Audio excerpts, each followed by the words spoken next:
Hello po guys, gandang araw po sa inyong lahat. Pupunta kasi kami sa Kilong today.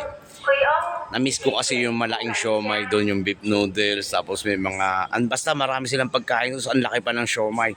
15.90 lang, ang laki-laki, super sarap pa. Mamaya pagdating natin tuturo ko sa inyo kung nasan yun. Po, nasa Kilong na po kami. Hello guys! Hello guys daw, hello guys. Okay, pupunta na tayo guys. Ayan, baba kami dito. Ayan lang, malapit lang siya, yun lang sa may harap lang. Baba kami sa escalator. Kasama si Tia po.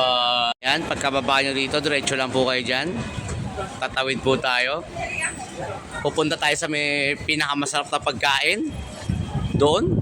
Ay, doon malapit yan, malapit. Yan, yan. Doon yun, doon. Wait. Tatawid tayo. Ito lang po yung Kilong Station, no? Tapos pagtawid nyo rito, ayan na, ayan, makikita nyo to. Ayan! Ito po siya. Ayan, sa tapat lang po siya ng Kilong Station, guys. Ayan yung ano niya. Tapos ito, ayan, oh. Yan. Marami kayo pagpipilian.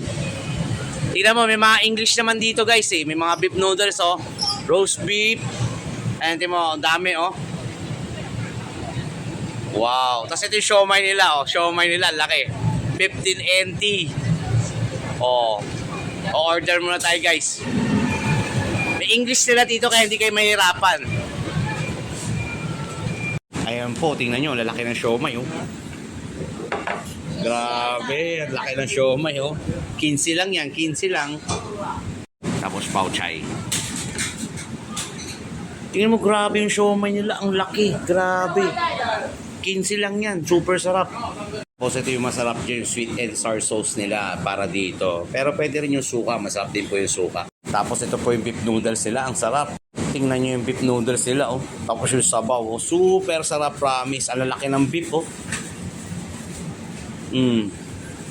O, kain tayo guys, ha. Puntahan nyo lang pagka gusto nyo. Kain tayo guys, kain tayo. Tingnan nyo kung gaano kalaki yung siomai. Grabe, 15 lang, oh. Unang suwo para sa inyo. Kain tayo, kain tayo. Super sarap. Lemon, solid yung lemon, no? Kaya puntahan nyo na lang pag napasyal ka ng Kilong. Super sarap. Thank you so much, guys. Mami, bicycle.